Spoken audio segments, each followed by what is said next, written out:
പശ്ചിമേഷ്യൻ യുദ്ധം കൃത്യം 2 ആഴ്ച പിന്നിടുകയാണ്. അമേരിക്കയും ഇസ്രായേലും കൂടിച്ചേർന്ന് ആക്രമിച്ചിട്ടും ഇറാൻ ഒട്ടുമേ പിന്നോട്ടില്ല എന്നതാണ് നമ്മൾ കാണുന്ന ചിത്രം.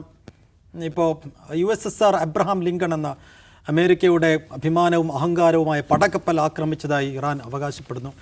കഴിഞ്ഞ ദിവസം ഇറാഖിൽ തകർന്നു വീണ അമേരിക്കൻ വ്യോമസേനയുടെ വിമാനം ആക്രമിച്ചത് ഞങ്ങളാണ് എന്ന് അവിടുത്തെ ഇറാൻ ബാക്കപ്പ് ചെയ്യുന്ന ഒരു വിങ് അവകാശപ്പെടുന്നു.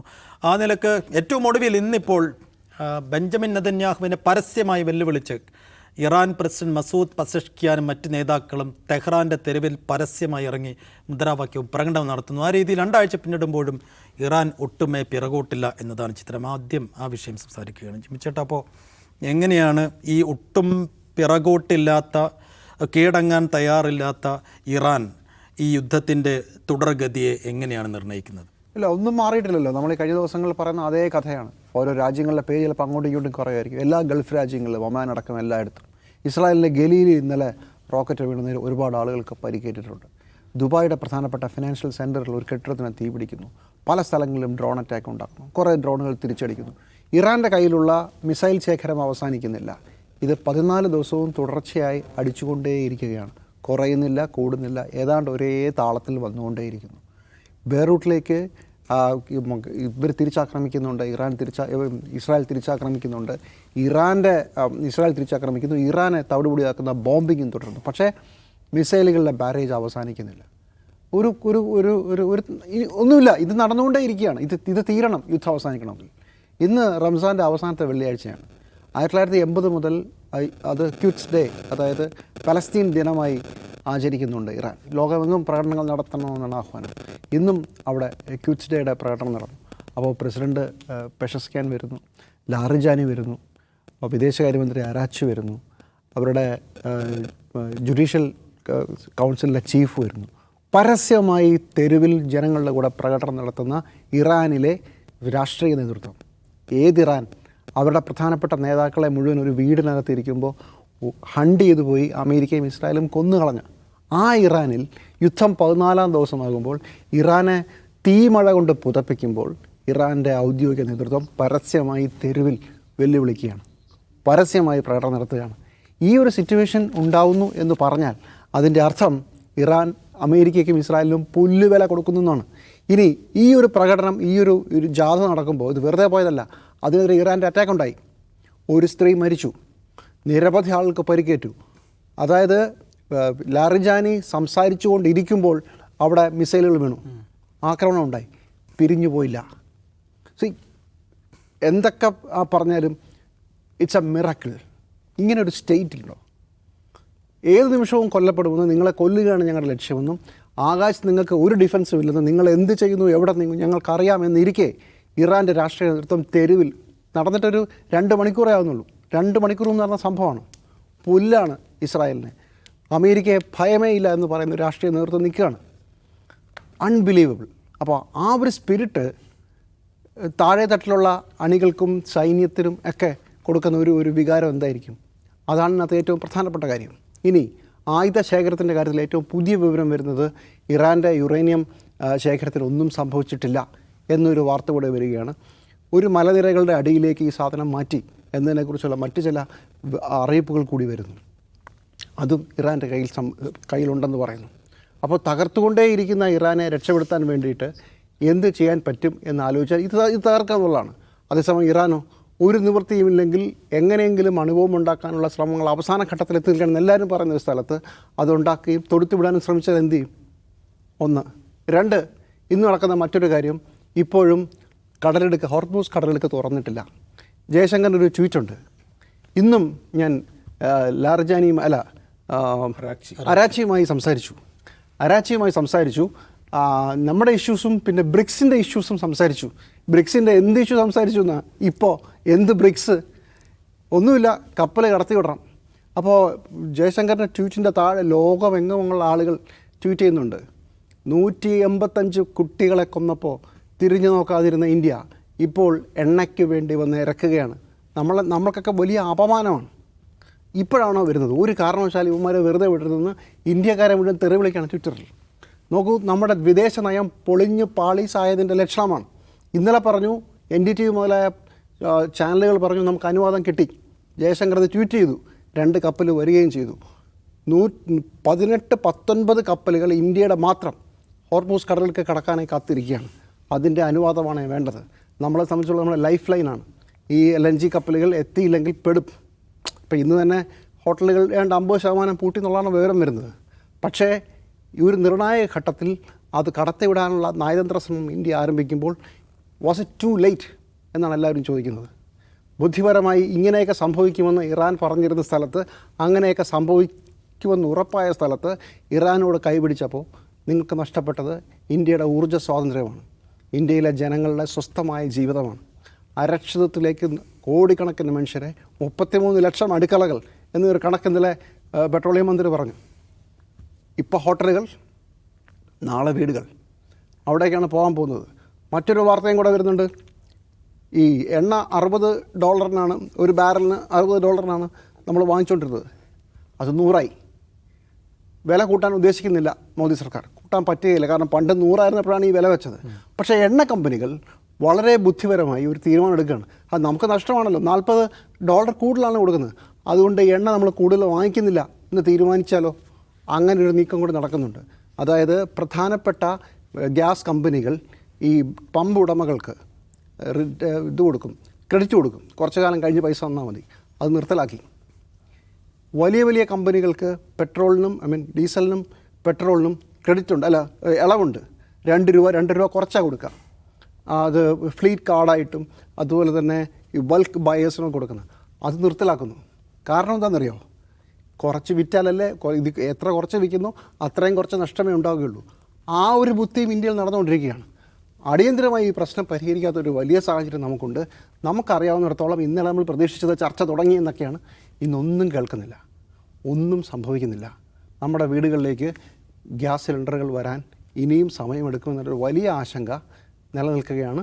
നമ്മുടെ സർക്കാർ നിരന്തരം ഇറാനുമായി സംസാരിക്കുന്നുണ്ട്, ലാർജാനിയുമായും വിദേശകാര്യമന്ത്രി അറയാച്ചിയുമായിട്ടൊക്കെ സംസാരിക്കുന്നുണ്ട്. പക്ഷേ ഹോർമൂസ് കടലിലേക്ക് കടന്നു പോരാനുള്ള ആ ലൈസൻസ്, ആ പച്ചക്കൊടി നമുക്ക് കിട്ടിയിട്ടില്ല എന്നാണ് ഈ നിമിഷത്തിലും മനസ്സിലാകുന്നത്. ജിംസ്, കണ്ടിടത്തോളം എത്ര കാലം കൂടി യുദ്ധം മുന്നോട്ട് പോകാൻ സാധ്യതയുണ്ട്? അത് പറയാൻ പറ്റില്ല എന്നുള്ളതാണ് ഈ യുദ്ധത്തിൻ്റെ ഏറ്റവും വലിയ സവിശേഷത. ഈ അസിമെട്രിക് വാർഫെയർ എന്ന് പറയുന്നത്, അതായത് ഒരു വൻ ശക്തിയും അങ്ങനെ അതിനോട് താരതമ്യം ചെയ്യുമ്പോൾ വളരെ ചെറിയൊരു ശക്തി നമ്മൾ യുദ്ധമാണ് നടക്കുന്നത്. നമ്മൾ അതിൻ്റെ ഏറ്റവും മികച്ച പാഠം കാണേണ്ടത് ഗസയിൽ നിന്നാണ്. ഗസയിൽ ഒരു സ്റ്റേറ്റ് ആക്ടറല്ല, ഒരു സംഘടനയാണ് ഒരു വലിയ മൈറ്റി രാജ്യത്തിനെതിരെ യുദ്ധം ചെയ്തത്. അതെന്ന് പറഞ്ഞാൽ ഒരു ആനയും ഒരു അണ്ണാനും തമ്മിൽ യുദ്ധം ചെയ്യുന്ന പോലെയാണത്.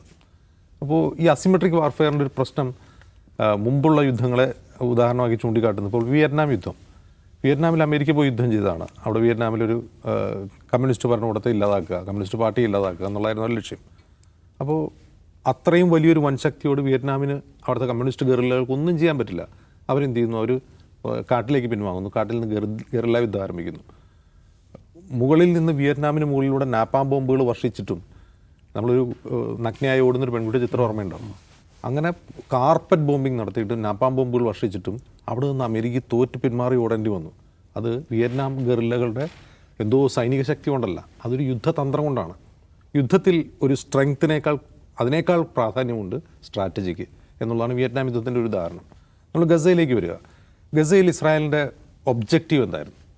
അവിടെ ഹമാസിനെ എലിമിനേറ്റ് ചെയ്യുക, അതിൻ്റെ ഗവേണൻസ് മറ്റാരെങ്കിലും ഏൽപ്പിക്കുക എന്നുള്ളതായിരുന്നു അവരുടെ പ്രധാനപ്പെട്ട ലക്ഷ്യം. പിന്നെ ബന്ദികളെ മോചിപ്പിക്കുക. ബന്ദികളെ അവർക്ക് മോചിപ്പിക്കാൻ പറ്റുമോ? ബൈ ഫോഴ്സ് ഇല്ല. ഹമാസിനെ എലിമിനേറ്റ് ചെയ്യാൻ പറ്റുമോ? ഇല്ല. ഹമാസിനെ കുറേ ലീഡർഷിപ്പിനെ കൊന്നു കളഞ്ഞു. അവരെ കൊന്ന് ആ ഹമാസിനെ തീർത്തുകൊണ്ട് അവരെ മോചിപ്പിക്കാൻ പറ്റിയില്ല. ഇപ്പോഴത്തെ സ്ഥിതി എന്താണ്? ഒരു ബോർഡ് ഓഫ് പീസ് ട്രംപ് ഉണ്ടാക്കി. അതിൽ അവരൊക്കെ എന്താണ് ചെയ്യേണ്ടത്, ആരാണ് ഗവേൺ ചെയ്യേണ്ടതെന്ന് അറിയില്ല. അപ്പോഴത്തെ അടുത്ത യുദ്ധത്തിലേക്ക് ഇസ്രായേൽ വന്നു കഴിഞ്ഞു.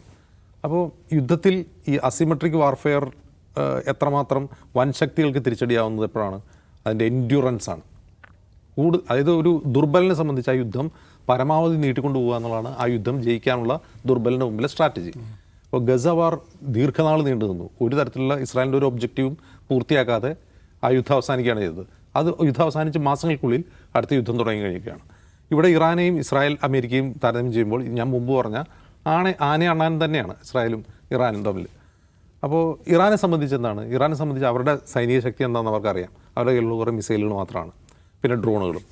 മറ്റവരെ സംബന്ധിച്ച് അവർക്ക് ഫൈറ്റർ ജെറ്റുകൾ ഉൾപ്പെടെ വമ്പൻ വിമാനവാഹിനി യുദ്ധക്കപ്പലുകൾ ഉൾപ്പെടെ ഉണ്ട്. ലോകത്തെ ഏറ്റവും വലിയ 2 വലിയ സൈനിക ശക്തികളാണ് ഒരുമിച്ച് ഇറാനെതിരെ വന്നിട്ടുള്ളത്. അവരുടെ മുമ്പിൽ അവരുടെ ശക്തി കൊണ്ട് അവർക്ക് ജയിക്കാൻ കഴിയില്ല. അവർക്ക് സ്ട്രാറ്റജി തന്നെയാണ് ആവശ്യം. അവർ ആ പലവിധ സ്ട്രാറ്റജികൾ ഉപയോഗിക്കുന്നു. ഒന്ന്, എൻഡ്യൂറൻസ്. അവർ യുദ്ധം പരമാവധി നീട്ടിക്കൊണ്ടുപോകാൻ ശ്രമിക്കുന്നു. തുടക്കത്തിൽ ഹ്രസ്വദൂര മധ്യദൂര മിസൈലുകളൊക്കെ പഴയ തരം മിസൈലുകൾ വർഷിച്ച് GCC രാജ്യങ്ങളെ ആക്രമിച്ച് അവരുടെ സ്റ്റോക്ക് പൈൽ, ഈ പറയുന്ന എയർ ഡിഫൻസ് സ്റ്റോക്ക് പൈൽ തീർക്കാൻ നോക്കുന്നു. തുടർന്ന് അവരുടെ കുറേ കൂടി സൊഫിസ്റ്റിക്കേറ്റഡ് ആയിട്ടുള്ള മിസൈലുകൾ ഉപയോഗിച്ചുകൊണ്ട് ഇസ്രായേലിൻ്റെ എന്താണ് പറയുക, ഉള്ളറകളിലേക്ക് അവർ മിസൈൽ അയക്കുന്നു. അവർ കൂടുതൽ ഡാമേജ് ഉണ്ടാകുന്നു. നമ്മൾ ശ്രദ്ധിച്ചാൽ നമുക്ക് മനസ്സിലാവും, യുദ്ധത്തിൻ്റെ തുടക്കകാലത്തുണ്ടായിരുന്നതിനേക്കാൾ കൂടുതൽ ഡാമേജ് ഇസ്രായേൽ ഉണ്ടാകുന്നത് ഇപ്പോഴാണ്. കാരണം ഇവരുടെ സൊഫിസ്റ്റിക്കേറ്റഡ് ആയിട്ടുള്ള ആധുനികമായിട്ടുള്ള മിസൈലുകൾ ഇപ്പോഴാണ് ഉപയോഗിച്ച് തുടങ്ങുന്നത്. രണ്ടാമത്തെ അവരുടെ സ്ട്രാറ്റജി എക്കണോമിക് വാർഫെയർ ആണ്. ഇപ്പോൾ ഈ ബാങ്കുകൾക്കും, ദുബായിലെ ബാങ്കുകൾക്കും കെട്ടിടങ്ങൾക്കും എതിരെയൊക്കെ അറ്റാക്ക് വരുന്നുണ്ടല്ലോ, അത് ഇറാൻ പ്രഖ്യാപിച്ചതാണ്. ഇറാൻ പ്രഖ്യാപിച്ച US താല്പര്യമുള്ള മുഴുവൻ സാമ്പത്തിക സ്ഥാപനങ്ങളെയും ഞങ്ങൾ ആക്രമിക്കും. അതിൻ്റെ കാരണം തെഹ്റാനിൽ ഒരു ബാങ്ക് ബോംബിട്ട് തകർത്തു US. അപ്പോൾ അവർ തിരിച്ച് പ്രഖ്യാപിച്ചതാണ്. അതിന് പ്രതികാരമായിട്ടല്ല അത് ചെയ്യുന്നത്, അടുത്തൊരു എക്കണോമിക് വാർഫെയറിൻ്റെ ഭാഗമായിട്ടാണത്. കൂടാതെ ഹോർമുസ് കടലെടുക്ക് അടച്ചാൽ എന്ത് സംഭവിക്കുമെന്നറിയാത്ത ആളല്ല ട്രംപ്. ഹോർമുസ് കടലെടുക്ക് അടച്ചാൽ എന്ത് സംഭവിക്കുമെന്ന് അറിയാത്ത ആളുകളല്ല ലോകരാജ്യങ്ങൾ. അതടച്ചാൽ വലിയ തോതിൽ ലോക സമ്പദ് വ്യവസ്ഥയിൽ ഹിറ്റാവുമെന്നറിയാം. ഇപ്പോൾ ഇന്നലെ ട്രംപ് അമേരിക്കയിൽ പ്രചാരണം തുടങ്ങി. എന്തിൻ്റെ, ഇപ്പം മിഡ് ടൈം ഇലക്ഷൻ വരുവാണ് നവംബറിൽ. അപ്പോൾ അതിൻ്റെ പ്രൈമറികൾ നടക്കുകയാണ്. അപ്പോൾ ഇന്നലെ പ്രചാരണത്തിൽ അദ്ദേഹം പറയുന്നത്, എണ്ണവില ഉയർന്നിട്ട് കുഴപ്പമില്ല, എണ്ണവില ഉയർന്ന അമേരിക്കയ്ക്ക് നല്ലതാണ്. കാരണം ലോകത്തെ ഇപ്പോഴത്തെ ഏറ്റവും വലിയ എണ്ണ ഉൽപ്പാദക രാജ്യം അമേരിക്കയാണ്. പിന്നെ വെനസ്വേലയുടെ ഓയിലും ഉണ്ട്. ഇത് രണ്ടും കൂടുമ്പോൾ അമേരിക്കയാണ് ലോകത്തെ ഏറ്റവും വലിയ എണ്ണ ഉൽപ്പാദക രാജ്യം. അപ്പോൾ എണ്ണവില ഉയരുമ്പോൾ നമുക്ക് കൂടുതൽ കാശ് കിട്ടുമല്ലേ എന്നാണ് ട്രംപ് പറയുന്നത്. ട്രംപിൻ്റെ ബുദ്ധി എന്ന് പറഞ്ഞാൽ ഇത്തരം ഒറ്റ ബുദ്ധിയാണ്. പക്ഷേ ഇതിന് വേറൊരു വശമുണ്ട്. ഇപ്പോൾ അമേരിക്കയിലെ തന്നെ എക്കണോമിസ്റ്റുകൾ ആ പ്രസ്താവനയെ പരിഹസിക്കുന്നുണ്ട്, റിഡിക്യൂൾ ചെയ്യുന്നുണ്ട്. അവർ പറയുന്നത് എന്താ വെച്ചാൽ, ഇപ്പോൾ അമേരിക്കയ്ക്ക് ഇപ്പോൾ എണ്ണവില കൂടുതൽ ഉയർന്നു, എണ്ണക്ഷാമം വന്നു, ഈ ഹോർമുസ് കടലെടുക്ക് അടഞ്ഞു കിടക്കുകയാണ്. അപ്പോൾ അമേരിക്കയുടെ എണ്ണയ്ക്ക് ഡിമാൻഡ് വരും, നമുക്കപ്പോൾ കൂടുതൽ വിലയുള്ള സമയത്ത് കൂടുതൽ ഒരു കാശുണ്ടാക്കാമെന്നാണ്. ഈ എക്കണോമിസ്റ്റിൽ ചോദിക്കുന്നത്, ഈ പൈസ ആർക്കാണ് കിട്ടുന്നത്? പൈസ കിട്ടുന്നത് അമേരിക്കയുടെ എണ്ണ ഉൽപ്പാദനം എന്ന് പറഞ്ഞാൽ പ്രൈവറ്റ് കമ്പനികളാണ്. നമ്മളേതുപോലെ പൊതുമേഖലാ സ്ഥാപനങ്ങൾ പോലുമല്ല. അവർക്ക് കാശ് കിട്ടും. ഈ അമേരിക്കൻ ജനത എണ്ണ അടിക്കുന്നത് ഏത് കാശാണ്? എത്ര പൈസയ്ക്കാണ് അടിക്കുന്നത്? എണ്ണവില ഉയരുമ്പോൾ ഉണ്ടാകുന്ന സ്വാഭാവികമായി ഉണ്ടാകുന്ന ഇൻഫ്ലേഷൻ ആരാണ് സഹിക്കേണ്ടത്? അമേരിക്കയിലെ ജനങ്ങളാണ്. അപ്പോൾ ഒരു തെരഞ്ഞെടുപ്പ് റാലിയിൽ പോലും എന്താണ് ജനങ്ങളോട് പറയേണ്ടത് എന്ന് ട്രംപിന് അറിയില്ല. ഈ ട്രംപിന് അറിയില്ലായ്മ എന്ന് പറയുന്നത് വാർ ഒബ്ജക്റ്റീവ്, യുദ്ധത്തിൻ്റെ യഥാർത്ഥ ലക്ഷ്യങ്ങളെക്കുറിച്ചുള്ള വ്യക്തതയില്ലായ്മയാണ് ഈ പ്രശ്നം. അമേരിക്കയ്ക്കാവട്ടെ ഇസ്രായേലിനാവട്ടെ ഇറാനെ സംബന്ധിച്ചുള്ള വാർ ഒബ്ജക്റ്റീവ് അതവർക്കറിയില്ല. എന്താണ്? ഇപ്പോൾ റെജീം ചേഞ്ചാണ്. ആ ഭരണകൂടത്തെ ഇല്ലാതാക്കി നമ്മൾ 4 ബോംബ് അവിടെ കൊണ്ടുവരുമ്പോഴത്തേക്കും ജനങ്ങൾ തെരുവിലിറങ്ങി ഇവരെയൊക്കെ തല്ലിക്കൊന്ന്, ഈ IRGC കമാൻഡേഴ്സിനെ, മന്ത്രിമാരെയൊക്കെ തല്ലിക്കൊന്ന് ഒരു നേപ്പാളിലൊക്കെ നമ്മൾ കണ്ടു ഒരു വിപ്ലവം നടന്നു, പുതിയ ഗവൺമെൻറ് വരുന്നതാണ് വിചാരിച്ചത്. അത് വിചാരിക്കണമെങ്കിൽ ഒന്ന്, ഇറാഖല്ല ഇറാൻ, ലിബിയ അല്ല ഇറാൻ, അഫ്ഗാനിസ്ഥാനല്ല ഇറാൻ എന്ന് മനസ്സിലാക്കാനുള്ള ജിയോ പൊളിറ്റിക്കൽ സെൻസ് വേണം. എന്തുകൊണ്ട് ഈ രാജ്യങ്ങൾ ഇറാഖിലും ലിബിയയിലും യമനിലുമൊക്കെ നടന്നത് ഇറാനിൽ നടക്കില്ല എന്ന് ചോദിച്ചാൽ, ഇറാൻ്റെ ഭരണകൂടത്തിൻ്റെ സ്ട്രക്ചർ തന്നെ വേറെയാണ്, അവരുടെ കൾച്ചർ വേറെയാണ്, അവരുടെ ചരിത്രം വേറെയാണ്. ഇറാൻകാർ തന്നെ പറയുന്നത് പോലെ അമേരിക്ക ഉണ്ടായിട്ട് 100-200 വർഷമായിട്ടുള്ളൂ, ഞങ്ങളുണ്ടായിട്ട് 3000 വർഷമായി. അതൊരു വലിയ സിവിലൈസേഷനാണ്. അപ്പോൾ അതേക്കുറിച്ച് യാതൊരു ബോധവുമില്ലാതെ നമ്മളങ്ങോട്ട് പോയി 4 ബോംബിട്ട് കഴിഞ്ഞാൽ ആ ജനങ്ങൾ മുഴുവൻ, കഴിഞ്ഞ 2-3 മാസം മുമ്പ് അവിടെ പ്രൊട്ടസ്റ്റ് നടന്നു. ആ പ്രൊട്ടസ്റ്റ് റിയലാണ്. ആ പ്രൊട്ടസ്റ്റിൻ്റെ ലക്ഷ്യം എന്താണ്? അതായത് ഒരു കാലത്ത് വളരെ ഒരു വെസ്റ്റേൺ ലിബറൽ കൾച്ചറിൽ ജീവിച്ചിരുന്ന കുറേയധികം ആൾക്കാരുണ്ട് ഇറാനിൽ. അതായത് ബ്രിട്ടനും അമേരിക്കയും കാര്യമായ സ്വാധീനം ഉണ്ടായിരുന്ന ഒരു ഇറാൻ. ആ ഇറാൻ്റെ സമയത്ത് അനുഭവിച്ചുകൊണ്ടിരുന്ന വ്യക്തി സ്വാതന്ത്ര്യങ്ങൾ ഈ ഭരണകൂടത്തിൽ ഇല്ലാതാകുന്നു. സ്ത്രീകളുടെ മേൽ മതകീയമായ വസ്ത്രങ്ങൾ അടിച്ചേൽപ്പിക്കുന്നു, മത പോലീസുകൾ ഇറങ്ങി വ്യക്തി സ്വാതന്ത്ര്യത്തെ അടിച്ചമർത്തുന്നു. ഇതാണ് അവരുടെ ഒരു പ്രശ്നം. പക്ഷേ ആ പ്രശ്നം അവർ ഉയർത്തുന്നതോടൊപ്പം തന്നെ ഇറാനെക്കുറിച്ചുള്ള അല്ലെങ്കിൽ ഇറാൻ്റെ പാശ്ചാത്യ രാജ്യങ്ങളുടെ സമീപനം ഇവരും ഷെയർ ചെയ്യുന്നുണ്ട്. അപ്പോൾ അമേരിക്ക പോയി ഒരു ബോംബിട്ട് കഴിഞ്ഞാൽ അവർ അമേരിക്കയോടൊപ്പം നിന്ന് ഈ ഭരണകൂടത്തെ താഴെ ഇറക്കുന്നുള്ളത് തെറ്റായ ധാരണയാണ്. ആ ധാരണയുടെ പുറത്താണ് ഇസ്രായേൽ അമേരിക്ക എന്ത് ചെയ്യുന്നത്? ബോംബിട്ട് ഈ ഭരണകൂടത്തെ മാറ്റിക്കളയാൻ തീരുമാനിക്കുന്നത്. അതിനിപ്പോൾ ഖാംനെയെ കൊന്നു കഴിഞ്ഞാൽ ഇനി അടുത്ത മുജ്തബ ഖാംനെയെ തന്നെ കൊല്ലുകയാണെന്നിരിക്കട്ടെ, ഈ ആളുകൾ ഇനി വരുന്ന എല്ലാ ആയത്തുമാരെയും കൊന്നുകൊണ്ടിരുന്നാൽ പോലും ആ പ്രശ്നം, അതായത് ഭരണകൂടത്തെ താഴെ ഇറക്കുക, ആയുധം ഉപയോഗിച്ചെന്നുള്ള കാര്യം അവിടെ ഇറാനിൽ നടക്കില്ല. ഇറാനിൽ നടക്കാനേ പോകുന്നില്ല. ഇനി അവിടെ ഉണ്ടാകുന്ന ആ പ്രൊട്ടസ്റ്റുകൾ അത് റിയലാണ്. പക്ഷേ ആ പ്രൊട്ടസ്റ്റ് എന്തല്ല, അമേരിക്കയ്ക്കുള്ള പിന്തുണയല്ല. ആ പ്രൊട്ടസ്റ്റ് ചെയ്യുന്നവർ പോലും സാമ്രാജ്യത്വ വിരുദ്ധരായ ആളുകളാണ്. അമേരിക്കൻ അവർ ഇനിയിപ്പോൾ അമേരിക്കയാണ് നല്ലത്, ഇറാനേക്കാൾ നല്ലതെങ്കിൽ അവരവിടുന്ന് രാജ്യം വിട്ടു പോകും. അങ്ങനെ പോയ ധാരാളം ആളുകളുണ്ട്. എക്സ്പാട്രിയേറ്റ്സ് ആയിട്ടുള്ള ഇറാനികൾ ധാരാളമുണ്ട്. അവർ പാശ്ചാത്യ രാജ്യങ്ങളിൽ താമസിക്കുന്നുണ്ട്. അവർ ഈ യുദ്ധത്തിൽ അമേരിക്കയോടൊപ്പമാണ്. അങ്ങനെയുള്ള ആളുകളുണ്ട്. പക്ഷെ അവിടെ നിൽക്കുന്ന ലിബറലുകൾ അല്ലെങ്കിൽ വിമതർ, അതായത് ഭരണകൂടത്തിനെതിരെ വിമർശിക്കുന്ന പ്രതിപക്ഷം എന്ന് പറയുന്നത് ഒരിക്കലും അമേരിക്കൻ അനുകൂലികളല്ല. അത് മനസ്സിലാക്കാതെ പോയതാണ് ഈ വാർ ഒബ്ജക്റ്റീവിൽ വന്ന പിഴവുകളിലെ ഒരു പ്രധാനപ്പെട്ട കാരണം. അപ്പോൾ ഇറാൻ ഇപ്പോൾ ചെയ്യുന്നത് എന്താണ്?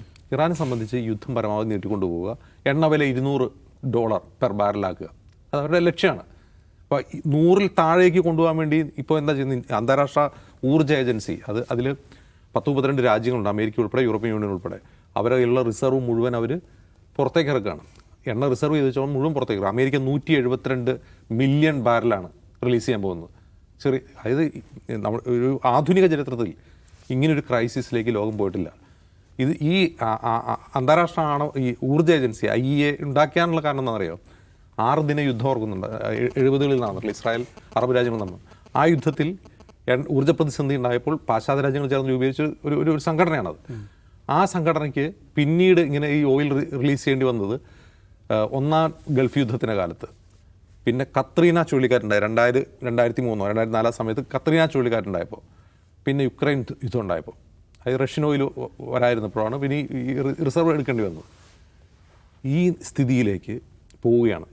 ഒരു 400 മില്യൺ ബാരൽ എണ്ണയെങ്കിലും ഈ മാർച്ച് മാസം അവസാനമാകുമ്പോഴത്തേക്ക് ഇവർക്ക് റിലീസ് ചെയ്യേണ്ടി വരുന്ന അത്ര ഗുരുതരമാണ് പ്രശ്നം. അമേരിക്ക എണ്ണ ഉൽപ്പാദനമുണ്ട്, ഞങ്ങൾ എണ്ണ വിറ്റ് ഈ പ്രശ്നം പരിഹരിക്കാമെന്ന് വെച്ചാൽ നടക്കില്ല. കാരണം ഹോർമുസ് കടലിലേക്ക് അടച്ചു കഴിഞ്ഞാൽ, ഹോർമുസ് കടലിലേക്ക് അടയ്ക്കുക മാത്രമല്ല ചെയ്യുന്നത്, അവിടെ മൈൻ സ്ഥാപിച്ചുകൊണ്ടിരിക്കുകയാണ്.